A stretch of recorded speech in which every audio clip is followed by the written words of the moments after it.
సాగుకు యోగ్యమైనటువంటి భూమికి ఏదైతే ఉందో దానికి పెట్టుబడికి ఇస్తారు. సాగుకి యోగ్యం కానటువంటి భూములకి రైతు భరోసా ఉండదు. కాబట్టి అందరికి వస్తుంది. వ్యవసాయం చేసేటటువంటి వ్యవసాయ యోగ్యమైనటువంటి భూమి అందరికి కూడా వస్తుంది. సో ఆ పేర్లు కూడా చదువుతాం మేము. ఏం చదువుతాం అంటే మా ఏయూ అగ్రికల్చర్ ఎక్స్టెన్షన్ ఆఫీసర్ ఉంటారు. సో వారు ఏం చేస్తారంటే మన ఊళ్ళో ఏ వ్యవసాయ యోగ్యం కావు అనేది మేము వెరిఫై చేసి ఫీల్డ్ తిరిగినాం అనేది కూడా ఆమె చదువుతుంది. చదివినప్పుడు జాగ్రత్తగా వినండి. దాంట్లో కూడా లేదు సార్ మాది సాగుకు యోగ్యమే అని మీరు ఇస్తే కాగితం ఇస్తే దాన్ని కూడా ఎంక్వైరీ చేసి రండి ప్లీజ్ దాన్ని కూడా మనం ఒకసారి వెరిఫై చేసి సాగుకు యోగ్యమైతే మనం దాన్ని కూడా మళ్ళొకసారి వెరిఫై చేస్తాం. దేంట్లో కూడా ఇవన్నీ కూడా చదివేవన్నీ కూడా ఫైనల్ కాదు.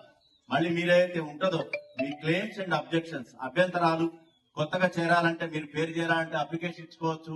మీరు చదివే పేర్లు కూడా అనర్హులు ఉంటే చెప్పచ్చు. పారదర్శకంగా గ్రామ సభలోనే గ్రామ ప్రజల మధ్యనే ఈ జాబితా అనేది తయారవుతుంది. సో దీనికి మీకు స్పష్టంగా ఏదో ఆ రూములలో కూర్చొని చేసేది కాదు. గ్రామ ప్రజల సమక్షంలో పేర్లన్నీ చదువుకుంటూ ప్రజాస్వామ్యబద్ధంగా పారదర్శకంగా అందరి ముందే చదివి మళ్ళీ ఏదో నాకు వస్తుందా నీకు వస్తుందా అనే పనులు లేకుండా మొత్తం కూడా ఓపెన్ గా మీ అందరికి కూడా, ఎందుకంటే మీకంటే నిర్ణేతలు ఎవరు లేరు. ఇది కరెక్టా కాదా చెప్పగలిగేది మీరే. కాబట్టి తప్పిపోయిన వాళ్ళు మాత్రం పేరు తప్పిపోయి వికలాంగుడా ఇందాక అడిగిన నేను ఆ కుటుంబం పేరు వచ్చినప్పుడు పక్కన ఉన్నోళ్ళు వాళ్ళు లేకపోయినా కానీ పెద్ద మనుషులు ఎవరో ఒకళ్ళు ఒక పేరు చదివింది అనుకోండి, కమల స్వరూప అని అనుకో, భర్త చనిపోయింది సార్ ఆమె వయసు 35 ఏళ్లే అనేది మాకు చెప్పాలా. మా తర్వాత వికలాంగులు ఆ కుటుంబంలో వికలాంగులు ఉన్నారని చెప్పాలా. ఇంకేమని చెప్పినా వినట్లే మరి మీరు ఎట్లా ఉన్నారు.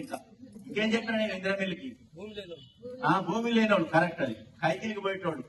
ఇందాక ఆత్మీయ భరోసా ఉందిగా, ఇందిరామ ఆత్మీయ భరోసా 12,000 పథకం, 12,000 ఇస్తాం, ఇల్లు ఇస్తాం, 2 ఇస్తాం. ఎందుకంటే వాళ్ళలో పేదలు కైకిలికి పోతే తప్ప బతికేలని పరిస్థితి.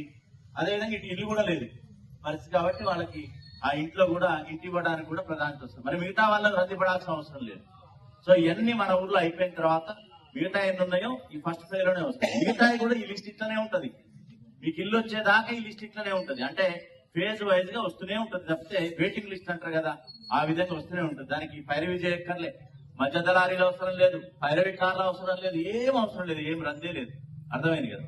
ఆ విధమైనటువంటి పరిస్థితి గౌరవ శాసనసభ్యులు గారు ఎంపిక చేసి కరెక్ట్ ఉన్నోళ్ళని మొత్తం కూడా చూసుకొని ప్రభుత్వానికి నివేదించి మన ఈ స్కీమ్లన్నీ కూడా ఉండేటటువంటి పరిస్థితి. షేక్ జావేద్, కొండమడుగు కల్పన, కొండమడుగు భవిష్య, ఎరకల భవానీ, ఎరకల ప్రవళిక,